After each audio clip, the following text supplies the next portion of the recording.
संस्थापक कौन है? गौतम बुद्ध। गौतम बुद्ध बौद्ध धर्म के संस्थापक। तो बौद्ध धर्म के क्या स्थापना भी किया किसने किया? गौतम बुद्ध ने। गौतम बुद्ध के बचपन का नाम क्या था?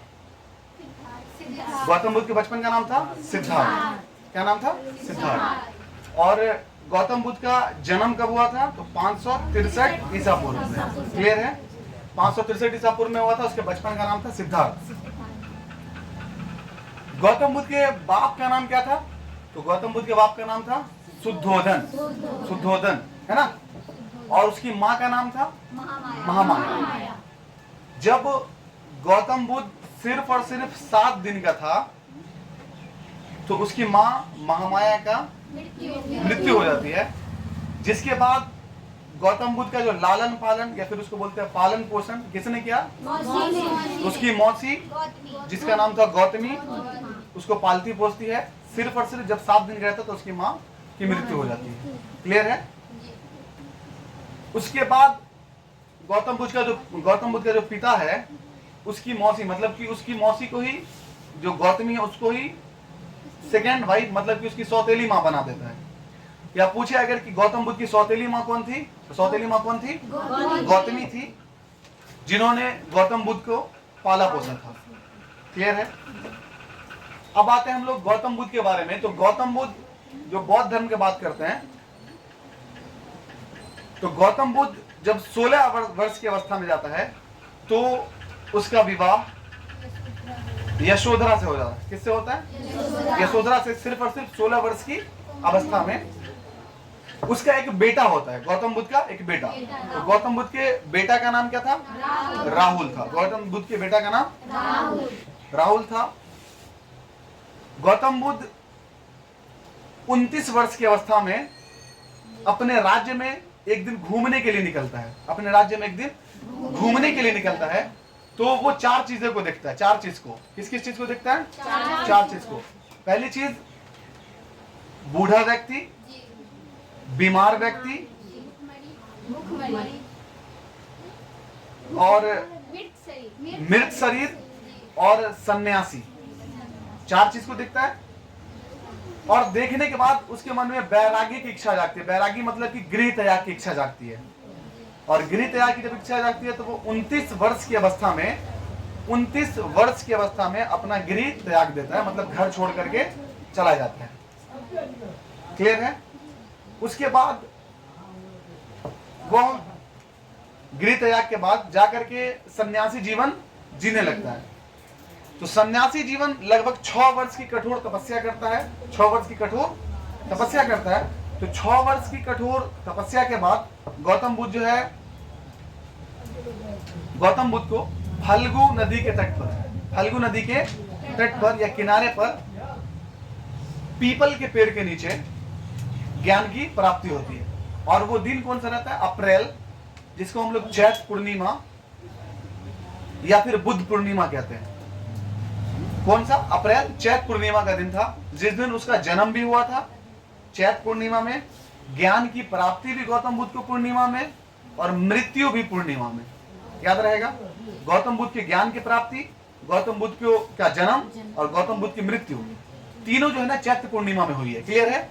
इसीलिए चैत्र पूर्णिमा में बुद्ध पूर्णिमा भी हम लोग मनाते हैं और बुद्ध पूर्णिमा की छुट्टी होती है ना।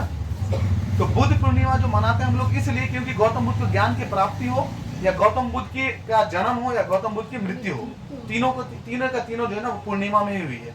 इसीलिए चैत्र पूर्णिमा या फिर बुद्ध पूर्णिमा में हम लोग मनाते हैं। क्लियर है? उसके बाद बात करते हैं हम लोग कि गौतम बुद्ध जो है बहुत सारा उपदेश दिया है। तो सबसे पहला उपदेश जो दिया है वो सारनाथ में दिया है। कहां पर दिया है? सारनाथ में। और सारनाथ में जो पहला उपदेश दिया है तो वो अपने मित्रों को दिया है। किसको दिया है? मित्र मतलब अपने दोस्त को दिया है। पूछेगा कि गौतम बुद्ध ने पहला उपदेश कहां पे दिया? तो सारनाथ में। सारनाथ में किसको दिया था? अपने दोस्त को, मित्र को दिया था उपदेश। उसके बाद जब गौतम बुद्ध को ज्ञान की प्राप्ति हो जाती है, उपदेश देने लगता है, बौद्ध धर्म के प्रचार प्रसार में लग जाते हैं, तो उसका 2 प्रमुख मेन शिष्य होता है, जिसका नाम, उसके गौतम बुद्ध शिष्य का नाम क्या होता है? एक का नाम था आनंद और दूसरा का नाम क्या था? उपाली। और किसी आनंद के कहने पर गौतम बुद्ध जो है बौद्ध धर्म में या बौद्ध भिक्षु के रूप में महिला को महिला को आने की या बौद्ध भिक्षु का बनने की अनुमति देता है, और जब अनुमति देता है तो कहता है कि अब जो है बौद्ध धर्म ज्यादा दिन नहीं चलेगा, बौद्ध धर्म ज्यादा दिन नहीं चलेगा। कौन कहता है? गौतम बुद्ध। कब? जब महिला को अनुमति दे देता है। तो पहली महिला जो बौद्ध धर्म को अपनाने वाली थी वो कौन थी? गौतमी। और दूसरी अम्रपाली। पहली महिला जो बौद्ध धर्म को अपनाई वो कौन थी? गौतमी। और दूसरी अम्रपाली। और पहला पुरुष जो बौद्ध धर्म को अपनाया था वो कौन था? तप्पयु करके। और दूसरे का नाम क्या था? मल्ली। ये दोनों पुरुष ने जो बौद्ध धर्म को अपनाया था, और दो महिला, गौतमी और अम्रपाली। गौतमी कौन थी? तो गौतमी वही गौतमी जो उसकी सौतेली माँ थी। उसके बाद बौद्ध धर्म जो गौतम बुद्ध है, गौतम बुद्ध की मृत्यु कब होती है? तो गौतम बुद्ध की मृत्यु 483 ईसा पूर्व में होती है। चाणक्य। तो जब ज्ञान की प्राप्ति हुई, या फिर उसकी मृत्यु हुई, या फिर उसका जन्म हुआ, तीनों का तीनों चैत्र पूर्णिमा में हुआ है। इसीलिए चैत्र पूर्णिमा में हम लोग बुद्ध पूर्णिमा मनाते हैं। तो जब गौतम बुद्ध की मृत्यु हो गई, तो मृत्यु के बाद बौद्ध संगीति होना शुरू हुआ। तो जो प्रथम बौद्ध संगीति हुई है, जब गौतम बुद्ध की मृत्यु हुई है 483 ईसा पूर्व में, तो उसी 483 ईसा पूर्व में गौतम बुद्ध बौद्ध धर्म की पहली संगति हुई है। और बौद्ध धर्म की पहली संगति कहाँ हुई है? तो बौद्ध धर्म की पहली संगति राजगीर में हुई है। और उस समय राजा कौन था? किसके शासनकाल में हुई है? अजातशत्रु के शासनकाल में हुई है, और 483 ईसा पूर्व में हुई है। दूसरी बौद्ध संगति उसके ठीक 100 साल बाद, मतलब 383 में, उस समय राजा किसके अध्यक्षता में हुई? तो कालाशोक के अध्यक्षता में हुई। और कहां पर हुई? वैशाली में हुई।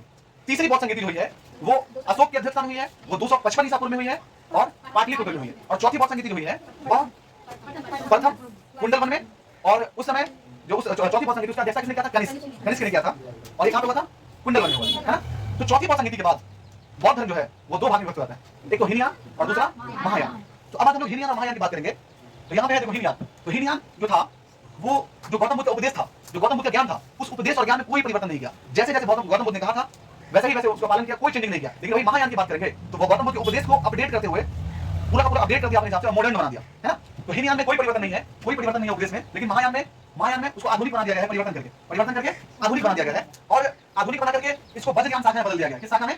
वज्रयान शाखा में। मतलब महायान जो है गौतम बुद्ध के उपदेशों को अपडेट करके वज्रयान शाखा में बदल दिया। और इसी वज्रयान शाखा की वजह से गौतम बुद्ध फिर बौद्ध धर्म का अंत हो गया। क्योंकि जैसे ही वज्रयान शाखा में गया तो ये जो महायान के लोग थे ना, ये लोग मूर्ति पूजा करने लगे, पूजने लगे। गौतम बुद्ध की मृत्यु मतलब मूर्ति बना करके, प्रतिमा बना करके पूजा स्टार्ट कर दिया। तो अगर हम ऐसा बोला है कि भारत में जो मूर्ति पूजा स्टार्ट हुई है वो गौतम बुद्ध की मूर्ति से स्टार्ट हुई है।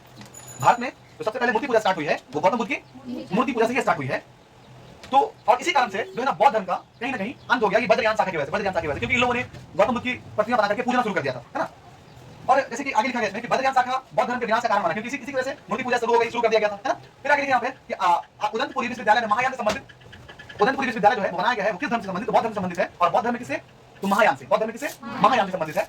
फिर आगे यहाँ पे बौद्ध धर्म की 80 फुट की मूर्ति बनी। कितनी फुट की? 80 फुट की मूर्ति बनी है। और इसको बनवाने वाला कौन है? जापानी लोग हैं। और ये है कहाँ पर? बोध गया में। कहाँ पर है? बोध गया में। बोध गया वही जगह है जहाँ पर गौतम बुद्ध को फल्गु नदी के तट पर ज्ञान की प्राप्ति हुई थी। और वो जो वृक्ष था पीपल का पेड़, उस पेड़ को बोधि पेड़ कहा गया, और उस जगह को बोध गया कहा गया, क्योंकि उसी जगह पर गौतम बुद्ध को ज्ञान की प्राप्ति हुई थी। इसलिए उस पेड़ को बोधि पेड़ कहा गया। जो पीपल का पेड़ उसको बोधि पेड़ बोलते हैं, और उस जगह का नाम क्या पड़ गया? बोध गया पड़ गया। क्लियर है। फिर आगे लिखा कि बौद्ध धर्म है ना, बौद्ध धर्म का रामायण मतलब बौद्ध धर्म की जो मेन किताब है उसको वो अश्वघोष की पुस्तक, उसको लिखा किसने है? अश्वघोष ने लिखा है। और उस पुस्तक का नाम क्या? बुद्ध चरित्र है। बुद्ध चरित्र। तो अगर पूछा जाए कि बौद्ध धर्म का जो रामायण है किसे कहा जाता है, तो बौद्ध धर्म का रामायण बुद्ध चरित्र को कहा जाता है। और उस बुद्ध चरित्र के लेखक कौन है? अश्वघोष है। बुद्ध चरित्र के लेखक कौन है? अश्वघोष है। बुद्ध चरित्र के लेखक जिसको जो है बौद्ध धर्म का रामायण कहा जाता है, बौद्ध धर्म का रामायण। क्लियर है। आगे बौद्ध धर्म अपनाने वाला शासक कौन था? तो बौद्ध धर्म अपनाने वाला शासक एक तो तीसरी बौद्ध संगीति कराने वाला अशोक, चौथी बौद्ध संगीति कराने वाला कनिष्क, नागार्जुन, अश्वघोष, ये सब जो है बौद्ध संगीति, ये सब क्या था? शासक था जिन्होंने बौद्ध धर्म को अपना लिया। क्लियर है। आगे फिर बौद्ध धर्म के प्रचार प्रसार के लिए अशोक जो है अशोक अपने पुत्र और पुत्री मतलब अपने बेटा बेटी को इतना बौद्ध धर्म से प्रेरित हो गया था अशोक कि अपने बेटा बेटी को, अपने पुत्र और पुत्री को श्रीलंका भेज देता है। किसका? किसी कि बौद्ध धर्म के प्रचार प्रसार के लिए। कहां भेज देता है? श्रीलंका। क्लियर है। तो अगर बात करें हम बौद्ध धर्म की, है ना, तो अब इसमें क्या बचता है? इसमें जो है ना बौद्ध धर्म और जैन धर्म की बात करेंगे तो बौद्ध धर्म और जैन धर्म में अंतर की बात करेंगे। तो बौद्ध धर्म और जैन धर्म में अंतर कुछ है, जैसे कि बौद्ध धर्म में मोक्ष की प्राप्ति जो है, मोक्ष की प्राप्ति जैन धर्म में वो आत्मा को माना गया है। जैन धर्म में मोक्ष की प्राप्ति आत्मा को माना गया है, वही बौद्ध धर्म में मोक्ष की प्राप्ति जो है इच्छा को माना गया है।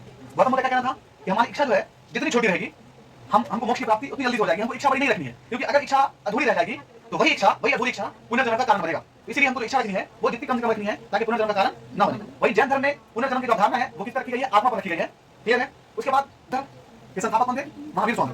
वास्तविक संस्थापक बोलेगा तो महावीर स्वामी, अगर सिर्फ और सिर्फ संस्थापक बोलेगा तो ऋषभदेव बोलेंगे। क्लियर है।